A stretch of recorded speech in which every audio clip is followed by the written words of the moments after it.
Good evening and welcome on behalf of Aiglé de Richemont, Director of the American Chamber of Commerce France, and myself, Marjorie Arendt Sapphire, Founder and Artistic Director of the Arts Arena. Tonight's live streaming is an exciting first partnership between our two organizations. I would like to thank Carl Cox for introducing us and Columbia Global Centers Paris for its technical support, which makes this live streaming possible. Many years ago, in 1996 to be precise, I saw a film, Basquiat, Julian Schnabel's documentary about the American artist Jean-Michel Basquiat. Basquiat had worked his way up in the 1980s from street art and graffiti to the upper rungs of the New York art scene, where he collaborated with Andy Warhol and became the art world's new darling. Or perhaps its toy. The film suggests that he is exploited, isolated by fame, then Warhol's death, and that his drug use is facilitated by his new art world friends. It ends by announcing that Jean-Michel Basquiat died of a heroin overdose on August 12th, 1988, at the age of 27. 29 years later, an untitled work by Basquiat would sell for $110.5 million. More familiar with art than with the commercial art world, I was quite horrified by the alleged exploitation for profit of the young artist. And so I turned to a highly respected gallery owner and asked, why is the art world so cutthroat? Because it is the largest transfer of unregulated money in the world, he replied calmly. Whether that was true then and whether it is true now will be among the questions answered by our guests this evening. Either way, art is a very big global business. For tonight's conversation, we've turned to the celebrated auction house Christie's. The choice is not gratuitous. With offices in New York, London, Paris, Hong Kong, Dubai, and around the world, Christie's is in fact a French company, owned since 1998 by Artémis, the holding company of François Pinault, who himself is both a renowned and passionate art collector, and of course, a very well-known international businessman. Aptly, his soon-to-open museum in central Paris for his art collection is named the Bourse de Commerce Pinault Art Collection. We are grateful to Guy Bloch-Chamfort, co-president of the Arts Arena, for bringing us together with Christie's France, and to Christie's for assembling for us tonight an exceptional trio of specialists. We invite you to send your questions to them throughout the evening and will address them at the end. Leading the trio is Cécile Verdier, president of Christie's France, who herself brings together business and art with degrees in marketing strategy from Sciences Po, in art history from Paris 4, and another as a licensed auctioneer. Her life with Christie's began in 1997 in the inventory department, followed by 7 years as auctioneer for decorative arts and design. She was director of decorative arts and design in 2008, when she was hunted by rival Sotheby's. In 2016, she became Sotheby's vice president. But two can play the hunt, and recently it went in the other direction. In September 2019, Cécile Verdier returned to Christie's France, now as its president. She will outline the topics to be developed tonight by the two specialists she has invited. The first is Anika Guntrum, who, like so many of us, is an American in Paris. After studies in art history, she joined Christie's New York's office in 1996, specifically the Department of Impressionist and Modern Paintings.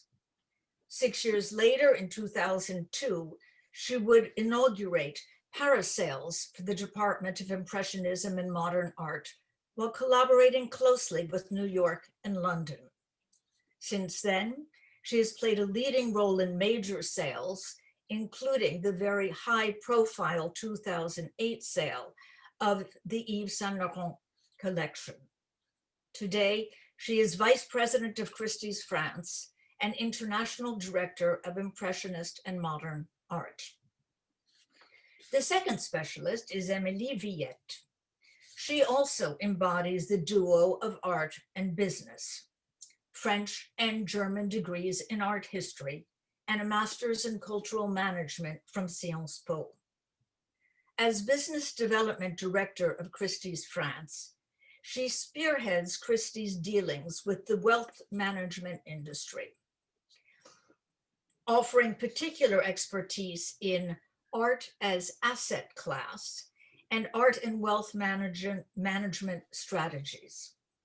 She advises estate, institutional, and private clients, and has also worked on numerous sales and collections, such as the Impressionist collection of fashion designer Jean Lanvin, or Bid for the Louvre, the first auction ever to benefit the Louvre Museum.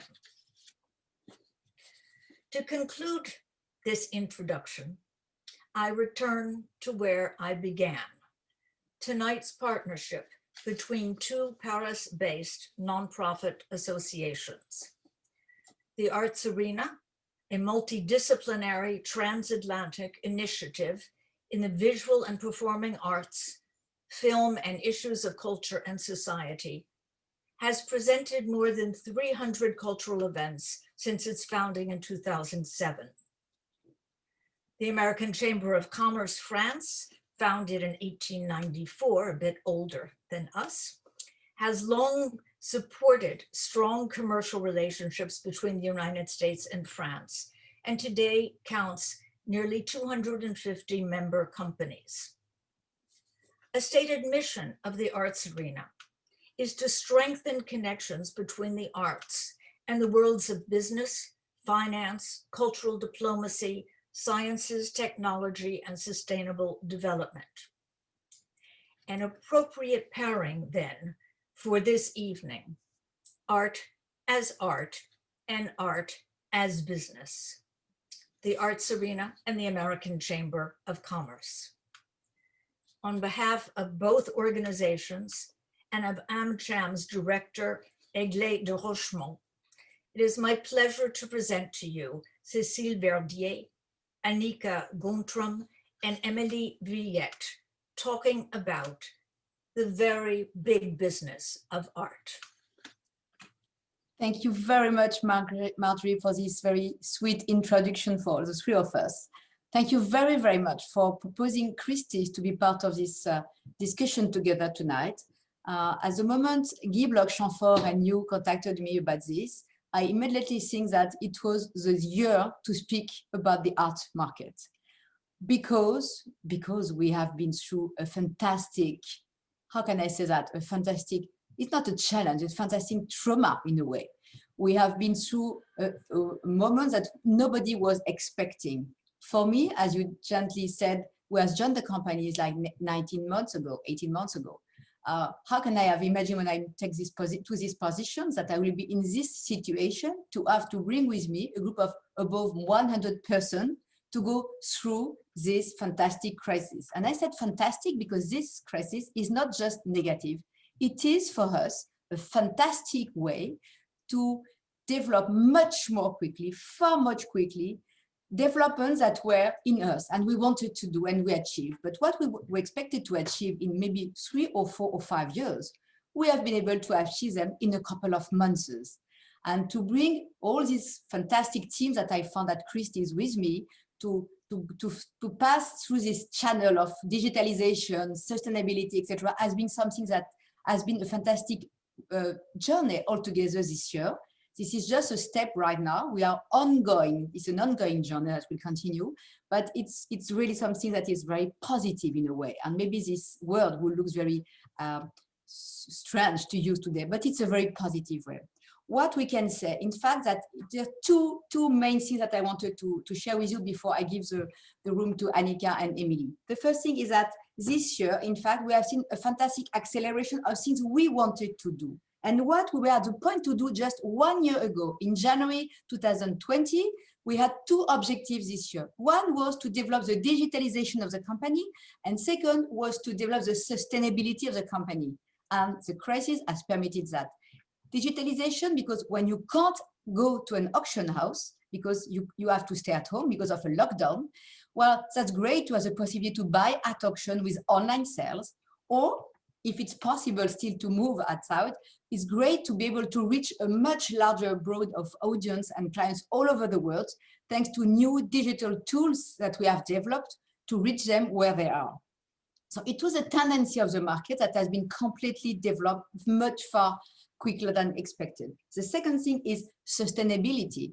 It's not new, and all the people that are in this conference tonight probably have received some tons of catalogs every year, and it looks a fantastic, something very, very bad for the planet to have to printed 5,000, 6,000 catalogs to send them through the world by plane or something to people. It was becoming a nonsense even before the crisis. And we were at that moment of the year, January 2020, to say, hey, we need to stop that. When you look at the figures and when you look at who is buying in our sales, we realize that more than 60% of the buyers were people who didn't get the catalog, but they knew us because they have some maybe advisors, or they were on internet, or they heard on the newspapers, advertising, etc. But they didn't get the catalog. So why does it make sense to print so much catalog for people who will not buy? So it was a tendency. And now, of course, when the crisis came in, of course, it made no sense because we had no possibility to send the catalog by mail. The mail was not working. So we stopped much more dramatically the print run of catalogs due to the crisis. And now we have shown and demonstrated that we can sell pieces with no catalog or with very few catalogs. We don't want to make them disappear totally, but to make very few catalogs. So these two elements, thanks to the crisis, we've been much more quickly than we expected. The second point is much more about the result of the crisis. And the result of the crisis is that it has revealed a very specific context where, first, there's a lot of money in the air. The money has changed hands sometimes, but there's a lot of money and people have time. This is the second point, to spend this money. When you are sit at home in your apartment in Paris or in your residence in the Hamptons, and you are spending hours in your home, it's such a great thing to say, maybe I should change this sofa, or maybe I should add one major painting, or maybe I should take the time to look at my assets and consider that maybe this is a moment to diversify my investment. And why not? Because we are in such a very specific atmosphere when we don't really know when this crisis will end and where we go. The art has taken a bigger part in our soul and in our life every day. So the art market, and as Anika and Emilie will demonstrate to you in a minute, the art market works extremely well today. The results are fantastic for buyers and for vendors. So this is exactly what they are going to explain to you on the top of the market. Thank you. And Anika and Emilie, I give you the room. It's for you now. Thank you. Thank you, Cécile, and hello to everyone. Thank you so much for inviting us. It's our pleasure, and it's a chance to speak to so many people from a French and American perspective, a little bit like our panel tonight. Just to start with sharing my screen, because we can't speak about art without showing you some art. So we will, you will see some of the beautiful paintings and objects that we have sold this year, and a few figures for the more economic-minded of you. And start with, of course, yes, the pandemic has impacted nearly every aspect of the art ecosystem, from artists to museums, to art galleries, art fairs, and of course, auction houses. And 2020 brought new challenges to us, and we were obviously not prepared to them. human, personal, emotional challenges first, but as well, and because we speak about business continuity indeed, commercial and logistical ones. So COVID was both a shock and a catalyst for the art market. And there is nothing quite like a crisis as a catalyst for change indeed. So the very big business of art, and we have added a subtitle, adapting and innovating in a time of crisis, because it is at the end of the day what happened to the art market last year. It was a fantastic, it was constant change, constant firefighting, really difficult, but highly stimulating at once. And we really changed the market, an industry which is rather conservative. So this is something we want to address in our presentation today, and maybe reflect on what we should expect going forward. So indeed, when we went into lockdown like 1 year ago, mid-March, we were wondering, would our traditional auctions sale take place again? Would sellers and buyers ever come back? Would prices collapse? Because indeed, overnight, in March 2020, business as usual went right out of the window. And the last 12 months have shown how resilient the art market has remained despite the pandemic. And now the big question is why? So Anika, to start with, why? Well, I think it's fair to say we've all been surprised by the resilience of the art market during this very tumultuous period. Obviously, when the pandemic hit, it was sort of from one day to the next, it completely upturned all of our lives, the entire world, something that our generation and has never ever experienced before. So we didn't really know what to expect. Our buyers didn't know what to expect. You know, our market didn't know what to expect. I think we were very surprised by the high demand that continued even very quickly after the pandemic hit. We very quickly realized that we had to transition rapidly into other sale formats to be able to meet the demand. Is it because, as Cécile mentioned earlier in her introduction, everyone is home in their rooms, working from home, looking around what they lived with, how they felt in their rooms, this sort of Marie Kondo philosophy of life: if it doesn't give you pleasure, get rid of it. I think there were a lot of different very emotional and personal things that were happening to everyone in between their four walls of their room or wherever their home office had become, if it was the kitchen or the dining room. And this really had an effect on everyone's buying patterns during the period. People had a lot of time on their hands. There was absolutely no travel. And people were searching for comfort and joy and passion in their lives. And without getting maybe too philosophical, I think that the resilience of the art market really has its foundation in that one word, which is passion. People who work in the art market are passionate about what we do and our jobs and the art and the artists. And I think collectors are too, on one level or another. It could be the passion for the chase, the passion for finding that treasure. It could be passion for a certain subject, a certain theme. Passion can express itself in many, many ways, but I think in the end, the resilience is really based on this passion that we all have for our métier, and the collectors for what they buy, and you know, the search for meaning and comfort in our lives, and maybe something that goes beyond just the earthly matters of our daily existence, and something a bit more spiritual that we can find through art. So I think that that's also played a big role. So indeed, appetite for art, and on the art market, you need this appetite, you need this need for meaning and aesthetic emotion, but you also need money, indeed. And as Cécile puts it, there is a lot of money in the air.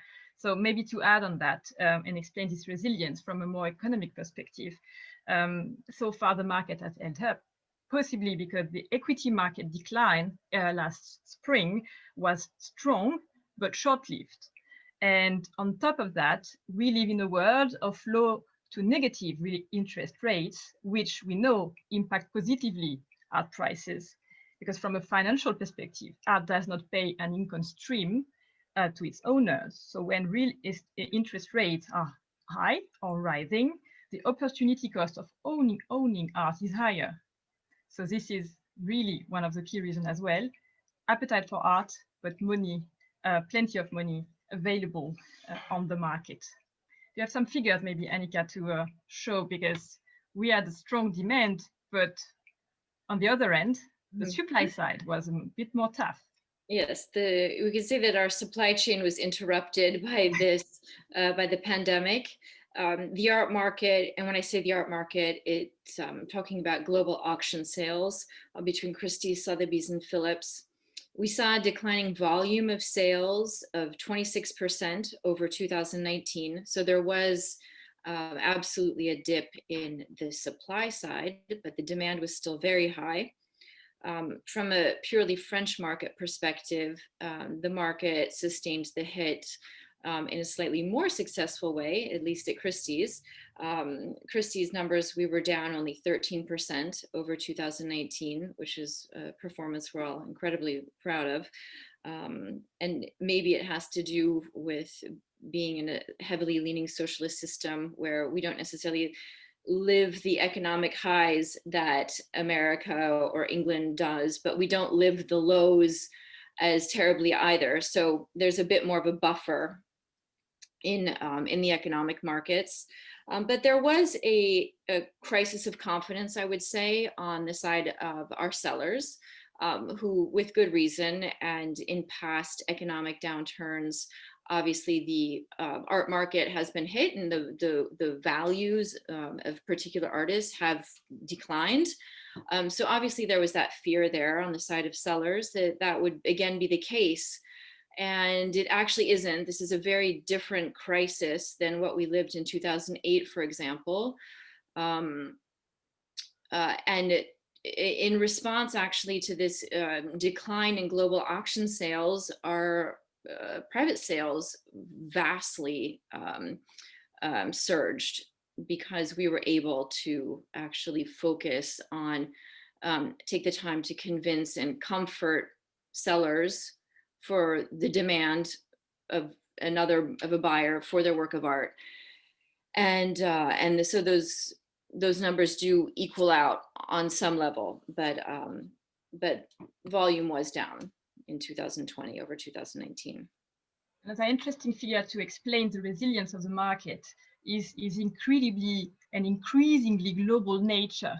And this is a combination of figures I wanted to show you today, because we all have in mind that, you know, for maybe decades, if not a century, the art market was more, let's say, European and American playground. And out of a sudden, in 20 years, the market changed really, and Asia became a growing force of the market.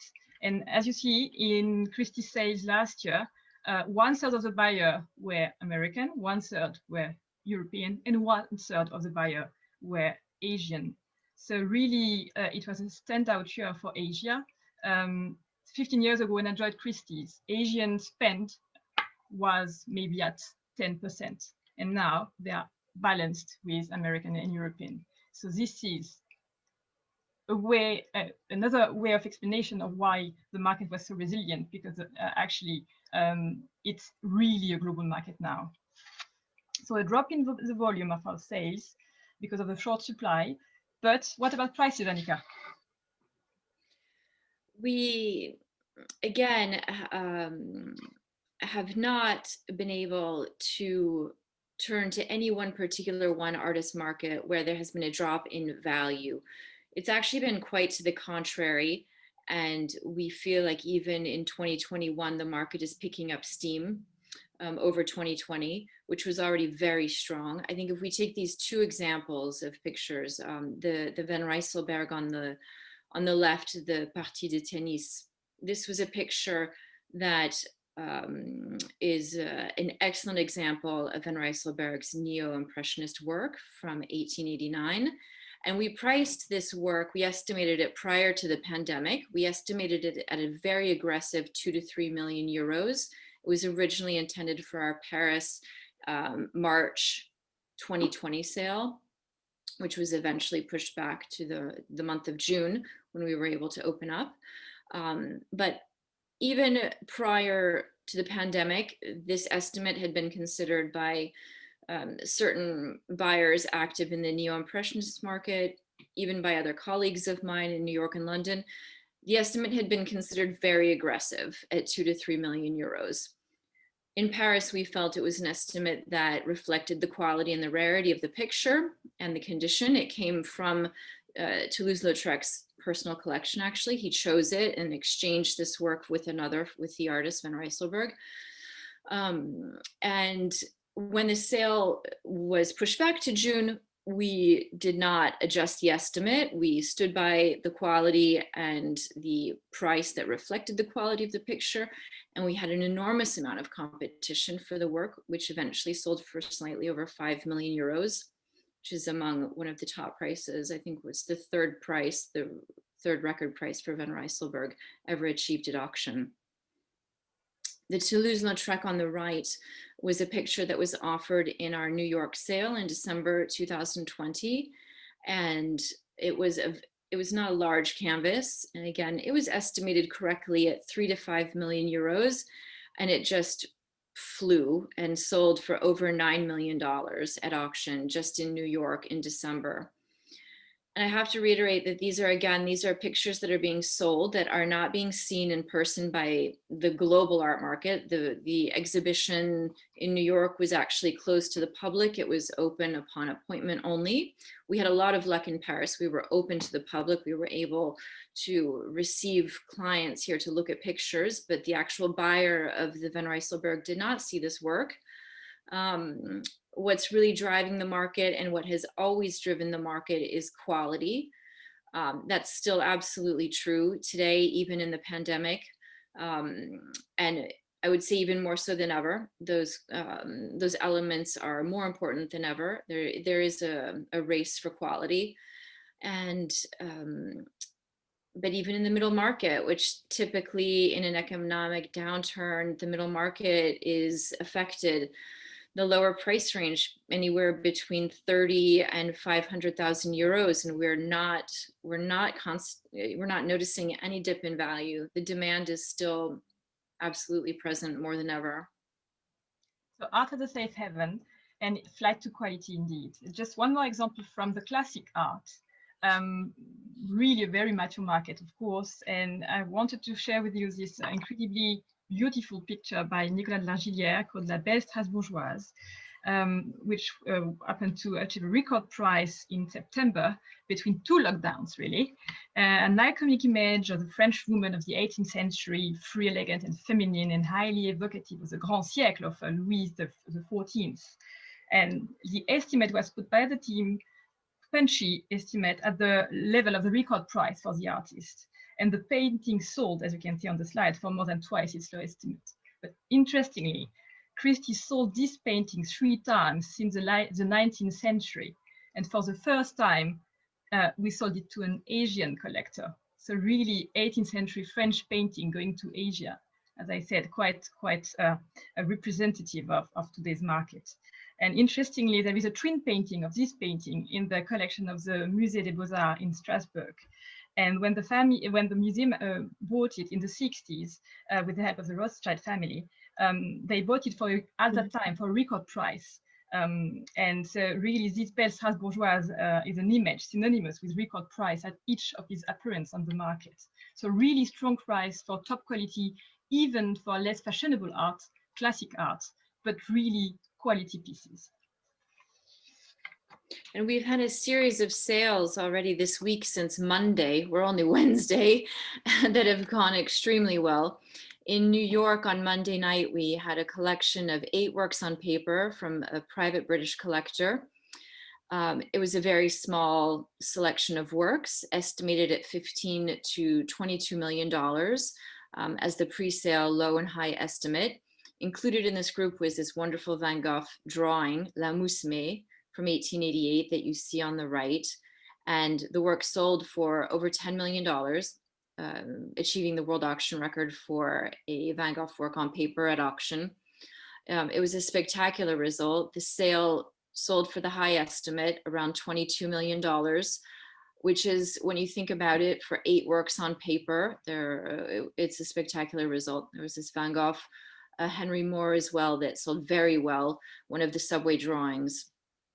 And again, this was during lockdown in New York. The office was closed to the public, and we were able to receive visitors on an appointment basis, but we have really relied on technology to help us sell our sales today. And the amount of people who buy based on emails and photos and videos has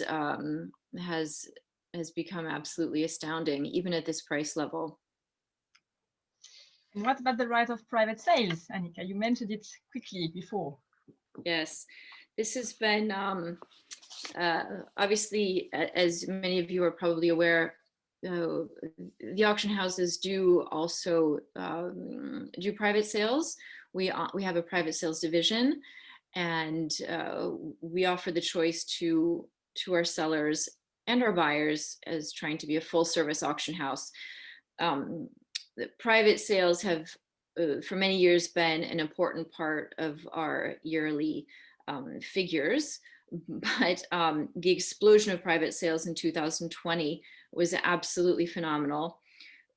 We sold $1.5 billion worth of art in private sales. It's an 84% rise over 2019 numbers.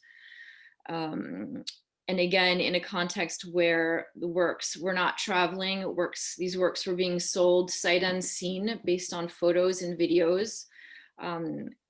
It's absolutely astounding how quickly our clientele actually adjusted to the new circumstances. We adjusted as quickly, and were very quick to stay on the phone and contact our clients. But the demand, it also shows how strong the demand is for quality works of art, and our international resources. We were able to source the works and actually complete an enormous amount of private sales. Anika? Yes. Guys, Cécile, maybe we can just add something here, because it's such an amazing development we had on this field of private sales. It's in fact the way that at auction, the global amount of auction decreased because, as you explained, the vendors were a bit afraid of going to auction sometimes, permitted us to propose them to go to a private sale, because of course they had the feelings that they were taking less risk just to propose a piece at auction with the risk of not selling. So the private sale canal permitted to have this confidentiality on transactions that if a piece is not sold, it's not burnt in a way. Absolutely. And it has helped us so much to develop these canals that now that was again also something we wanted to develop. So this crisis again has permitted to completely develop this new tendency that was a tendency of Christie's. Absolutely, and the private sales allowed us to really act upon the it enabled the flexibility that we needed. It was the flexibility that we needed with everyone working from home and the lack of travel, the discretion, and also, like you say, Cécile, the reassurance. We were able to really reassure our sellers the demand was there and that we could close a sale in this context. And another incredible figure that we, for the first time ever, we sold more works above the 25 million threshold, 25 million USD threshold, privately than at auction, which never happened. It's unbelievable, and shows how strong this channel was, and indeed accelerated last year. Yeah, and that also shows the increase in demand for masterpieces. We qualify masterpieces as works in value over $5 million. And the private sales that we accomplished last year for the above $5 million mark rose by 80%.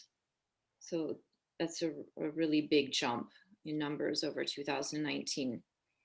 And we're currently on track for similar numbers January 2021 was 3 times higher than what we achieved in January 2020. So again, we're continuing to see very high market demand. We were also very innovative with how we showed our works of art and private sales, which, as the name suggests, are usually very private and are not released to the public. And with the digitalization of our of Christie's, we have published more and more works on our internet site that are for sale privately. So it's the slightly public, going public of private sales. And we had a large reaction from clients. We had a Monet Richter show, which was virtual and shown online.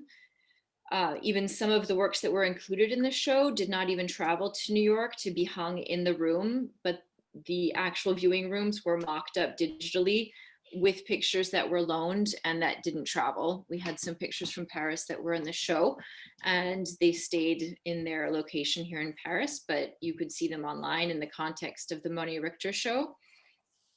We had the Dream Big private sale exhibition with monumental sculpture, where all of the works stayed with their owners.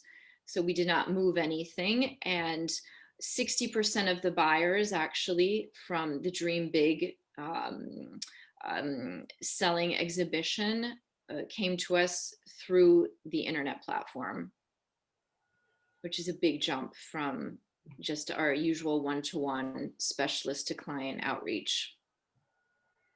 So really innovating and breaking with tradition is our new normal, as we put it, and necessity the mother of innovation. So we had to, and we did, and we tried to adapt to that. And we have put as well in 2020, we had to rethink, to reimagine the auction model, because as Cécile explained to it, we couldn't have people in our auction room, and we had to put together new concepts to reinvent the evening sale auction model especially.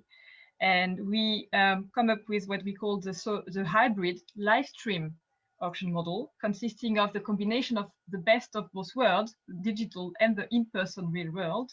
And we will show you that to you now. Show that to you now, sorry. So London, in the 19th century, London 30 years ago, no, 40 years ago now, 30, 40 years ago. This is what an auction looked like for many centuries, and now a brand new world. Cécile, the one sale, maybe you want to just share your experience, what it is to be an auctioneer of a live stream relay auction over 3 different continents? Well, thank you, Emilie. It was beyond. It was something we couldn't have imagined ever to do. In fact, in the middle of April, when we were desperately thinking, how are we going to make this May sale in New York, which is like we call the big week, a week during the which we sell usually about $500 million of art, of 20th century art, of contemporary and Impressionist modern art. People are not coming to New York. So what do we do? How can we manage that? What can we propose and imagine to have a proposition to sell this global about $500 million of art, but there's no point to send the pieces to New York because nobody will come to New York to see the pieces. So what could we imagine? And then the company came with a fantastic project that was what was great as much for the internal communication and the internal group of people working on it and for the public outside of a sale with 4 different locations and 4 auctioneers.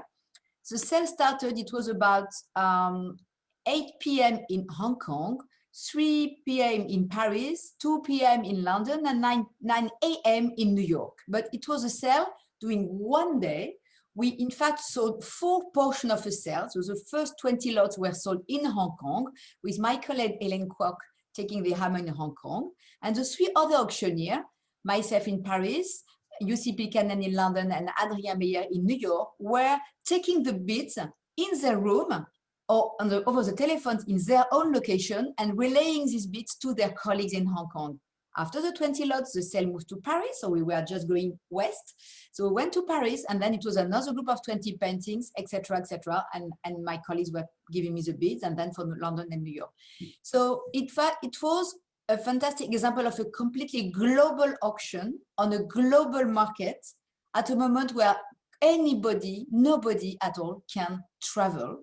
And the pieces of art, well, it was much more difficult to send the pieces because the delay was much bigger, etc. So in fact, we were able to demonstrate how much we were a global company first, how much the market was global, and how much we can achieve this using all the new technology that we have continued to develop in the next future after this sale, to permit to make of these big sales a show. And this became a TV show, in fact. And it was fantastic as an auctioneer to feel the energy around you with very few people in the room. You have all your colleagues on the telephone, and you see the telephone band with all the people on the telephone, but there were very few people in my room. There were nobody in New York because it was completely closed. There were 4 or 5 people in London, but for the 4 of us conducting this sale, we felt the same energy like if we were conducting the big sale in New York. And the results then came from that. So it was a fantastic experience, a good moment to bring everybody together and to give a lot of positiveness to the market for the energy and of course for the result, because we achieved $420 million for this global international sale of the 20th century. And then the concept evolved over the months, and we came up with another proposition in October. As you can see, the New York sale room looking totally different, with a big screen, multiple camera, and we actually worked with an outside production company to put this show together, indeed, and reach an audience unheard of many 100,000 people. And we had a pre-show conversation with somebody in London, as you can see on the screen. We had 2 colleagues in New York and a lady from London, a journalist, and she was on hologram because she was, of course, in London.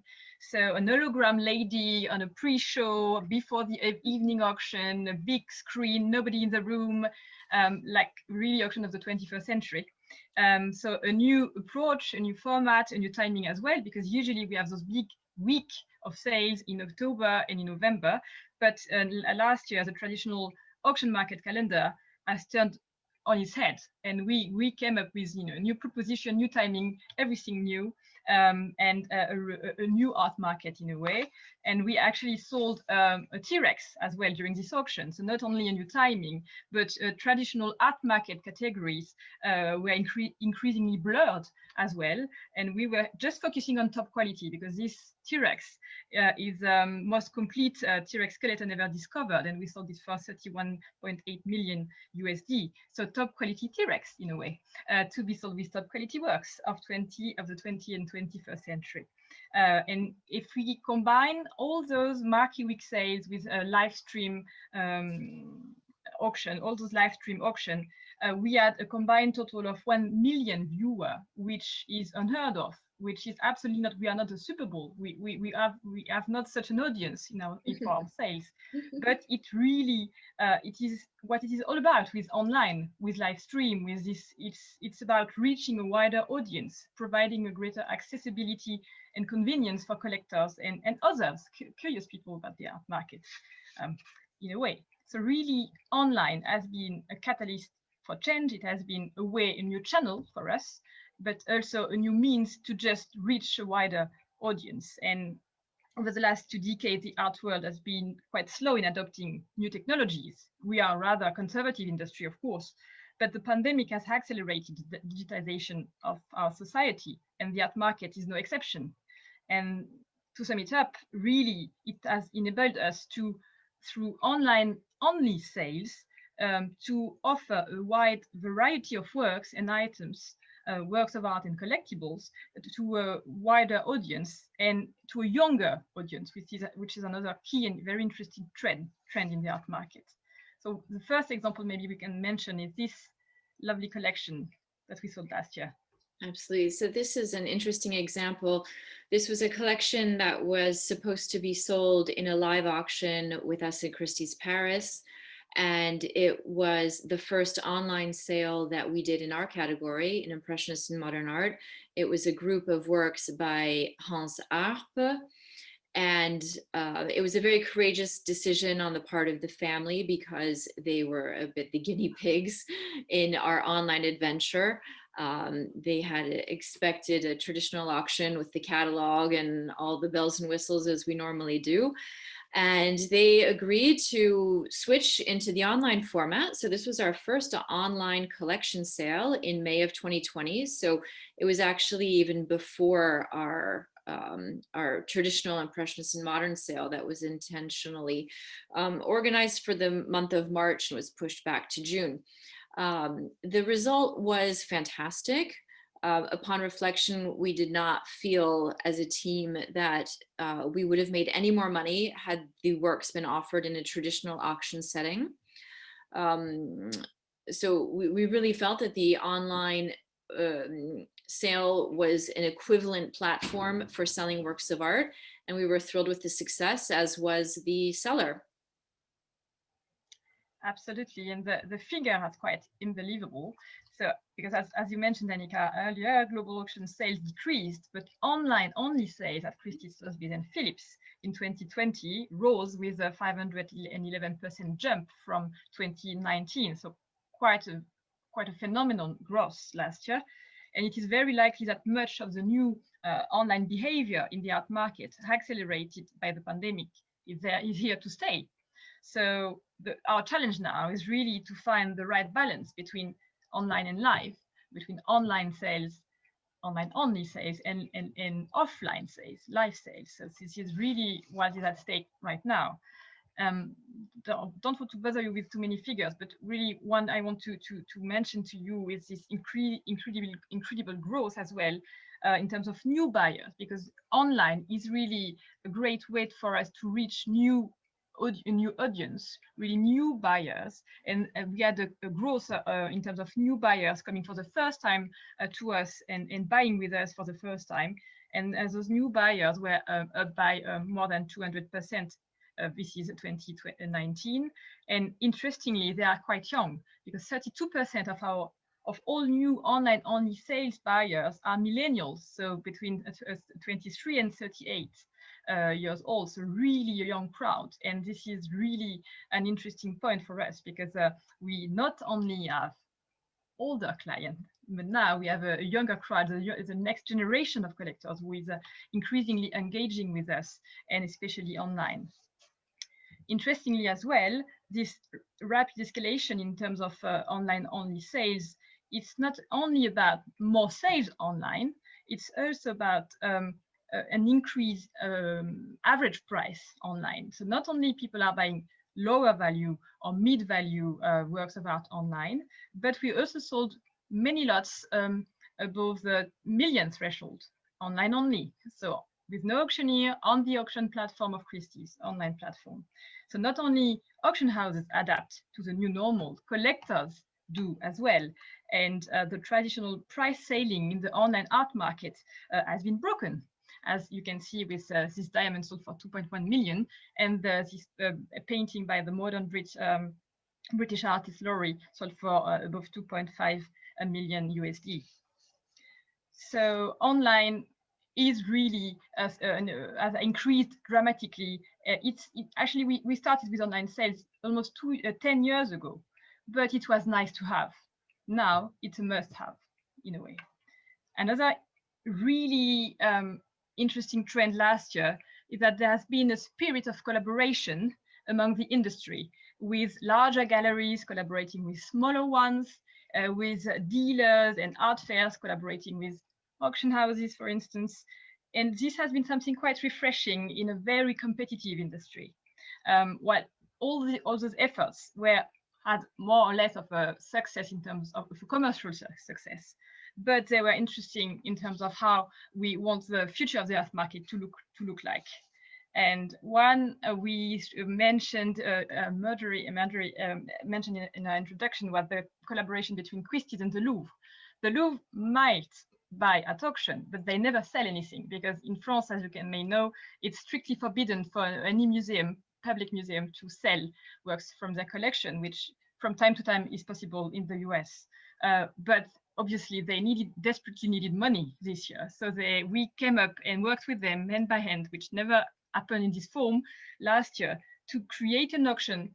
We were not selling anything belonging to the museum, of course, but we find a way, we find things to sell for them, once in a lifetime experiences in the museum, such as a world premiere, the possibility to attend the annual examination of the Mona Lisa outside of a display case, and we sold it for 80,000 euro. Or we sold works of art donated by artists like Soulage to the museum for this sale, and we sold this piece illustrated on the slide for 1.4 million, which is the third highest price ever achieved online at Christie's. And the benefit of the sale is the proceeds of the sale, are for educational and social initiatives organized by the museum. So really generosity and solidarity with collaboration between the market and museum to do good things, really. Another interesting one in the US, in the spirit of 2020, this collaboration with between Christie's and a curator, a Black American curator, in August. Really worthwhile mentioning, because we joined forces with her, Destiny Ross Sutton, to exhibit online young, emerging and mid-career artists from Africa and its diaspora. And this was a great success. It's really not a commercial operation for Christie's, because all proceeds of the sale went straight to the artists. It's only our platform for them to benefit of our audience. And we actually sold 80% of the lots of the works of art exhibited. And it was such a success that we will reiterate this exhibition with the title Say It Loud this year. So stay tuned and look at our website in August 2021 to discover some new and exciting pieces by young African-American and African artists, contemporary artists. Another one, totally brand new, we hosted at Christie's an art fair, which is quite unusual in our world. And we hosted the 154 art fair focusing on African contemporary art in both London in September and Paris last January, January this year in 2021. So really in 2020 and now 2021, the lines between auction, galleries and art fair are becoming increasingly fluid in the context of the pandemic. Now looking ahead, 2021, Anika. Looking ahead, well, we're really going borderless with the advent of the internet taking over all of our lives on every aspect. On March 23rd, we will have our big London season auctions. And we will also have a sale in Hong Kong that will be held in London because of the internet, or thanks to the internet.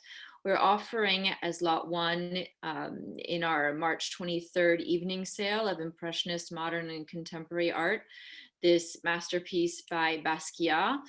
Marjorie, to come back to your introduction, the picture is estimated at $30 to $40 million. And it's a Hong Kong sale. The work is in Hong Kong. It will be sold in Hong Kong dollars, but from our auctioneer, UC Pilcannon, who will be hammering it down from London on the evening of March 23rd. We're able to do this now with online sales, and that opens up exciting possibilities for the future for all of us, and for this exchange of bids and reaching sort of to every corner of the world with our auctions, our live streaming that now we reach over over 200,000 people through our live stream auctions, whereas before we had maybe 350 people attending our evening sales, and it was quite an intimate affair when you compare it to what we see now. We also, on the evening of March 23rd, have the most important surrealist sale that we'll have ever gathered for, which also shows the confidence that we have now able to instill in our sellers and our buyers. It shows the strength of the demand and also the reassurance that the sellers have have received through, you know, our communications over the last year, and the numbers that frankly speak for themselves, that the art market is alive and well, and better than ever, actually.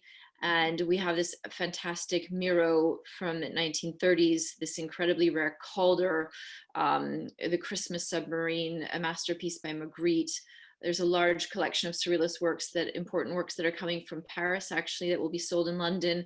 So everyone's really thrilled by and excited to be able to work with such great quality in such difficult times. And this is it. We open the floor to the question now, and I'm yes, and there are a batch of questions. Thank you for this, for really a fascinating overview. One question that came in that I think is particularly interesting is, have any of your clients bought art with Bitcoin or a similar cryptocurrency? Oh, we have something for you. It's starting. For the first time ever, we will be accepting whatever cryptocurrency stuff at Christie's. Look at our website. Check one sale, which is called Beeple. Beeple is the name of an NFT artist, non-fungible token artist, who has created the piece over the last, I think, 15 years. Every day was a sketching, a drawing, put it online in this blockchain area. Sorry for not being so technological. We're learning as it's going as well. We are in the process of learning. And we are joining forces with him for the first time to sell a non-fungible token work of art online, in a purely online sale. We put it for $100, and when I last checked it, the price was at 3 million. And this piece, you can pay for it with cryptocurrency. Right, it's not with Bitcoin, it's with the other cryptocurrency. Exactly, on a system called Ethereum. For those of you who are more knowledgeable about that than me. But interestingly, why is that possible? Because the seller is happy to be paid that way, because the limits of it for, let's say, more traditional seller is that they don't want cryptocurrency, they want real currency. But this art is being totally in this world of blockchain, etc., is happy to be paid that way. So this is where there is a new possibility for us. Here's another question for you. You said that a lot of your buyers, your new clients, are younger, but do you know why they're buying? Are these collectors or investors? Probably a little bit of both, as probably each and every buyer, more or less. It's more or less assumed. It's more or less, said that way. But really, I think for most of the people, it's about pleasure first, because you just buy art for investment purposes. It means that you are super risk savvy, because we don't know the future. None of us. We would hope so, but none of us knows the future. So you want something special to put on your wall and hope that it will increase in value for the future. So it's always a little bit of both, I think, especially for the younger generation. But they always start with just, they want pleasure, they want beautiful things on their wall, they want to live a special life with special things around them. Well, tying into that question is another that says, who would buy a T-Rex and how is the person going to display it? We actually saw in Paris, not a T-Rex, but another kind of incredible skeleton. It was a mammoth. Mammoth, exactly. Mammoth. And actually, they, those buyers, they have incredible houses with huge staircase, and they can put it like whoop, in the middle of the staircase. You have lighting upstairs, and you have a T-Rex. It's a trophy purchase to be able to display a T-Rex in your front entry hall. But some, they probably, some of the buyers then lend them to museums as well. Just a few more questions. You mentioned Christie's 154 Art Fair, and the question is, what is the future of art fairs? Because if online sales have taken over so much, are we going to continue to have art sales? And I would add on to that, are we going to continue to have in-person auctions? It's a very fair question, and I think this has also been sort of on the in our thoughts, in our clients and dealers' thoughts. And I think one of the big takeaway points from this pandemic is that the human connection is more important than ever. I think we all miss that greatly. We miss actually seeing the works of art, talking to other dealers, having those conversations and those interactions. So I'm quite sure that that to some degree live auctions will come back, fairs will come back. I think people need that.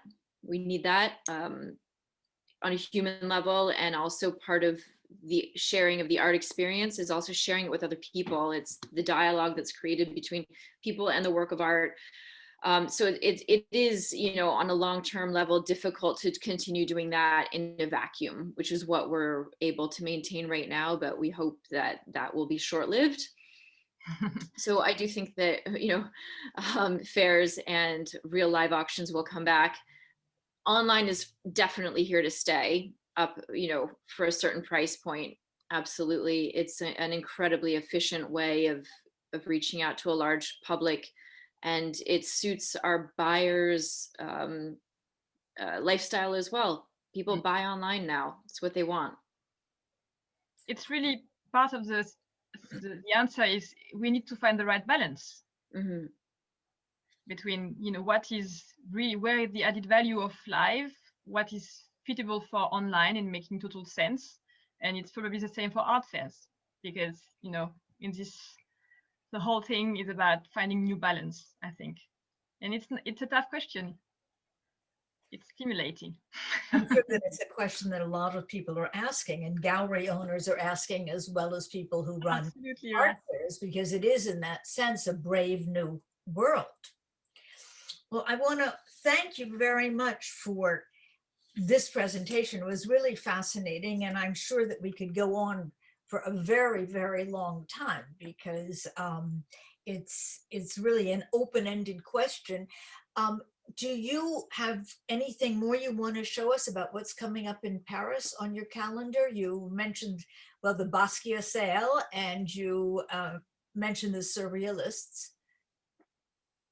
Absolutely, because if you want to see art right now, the only option is to go to galleries and auction houses. So no, really, you should come, because we have quite a nice lineup of sales and exhibition coming up. And I'm trying to share that with you right now, from African and Oceanic art to poetry, old master drawings, and Anika, a lot of exciting stuff as well in your field.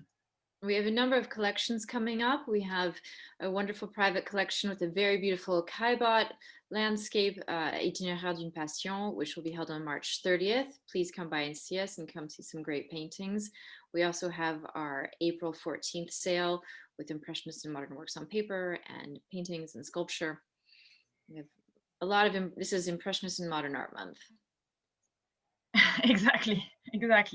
And every week is different. So it's like a museum show every week, different, and absolutely free access, and not that many people in the gallery, so safe, which is key as well.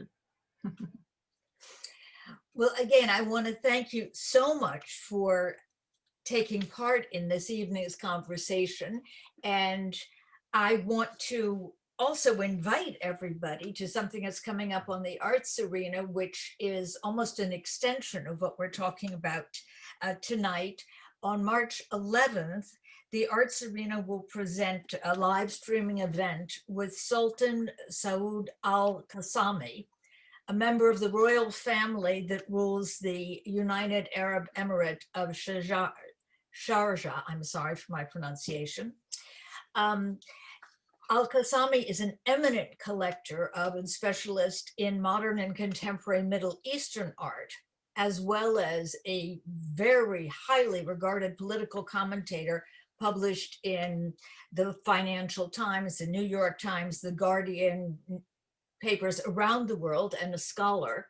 In 2010, he founded the Barjeel Art Foundation in the Emirates to manage and exhibit his personal art collection and to impact upon and energize the art scene in the Middle East. He will speak about and show contemporary Middle Eastern art, of course. So I want to again thank Christie's. I want to also say thanks to Sam of the Arts Arena, Zahira, of the American Chamber of Commerce, Michelle of Columbia Global Centers, Paris. And thank you, the American Chamber, AmCham. Again, thank you, Christie's, Anika, Emilie, and Cecile for being with us. And thank you to our audience for being with us about the very big business of art. And good night from Paris.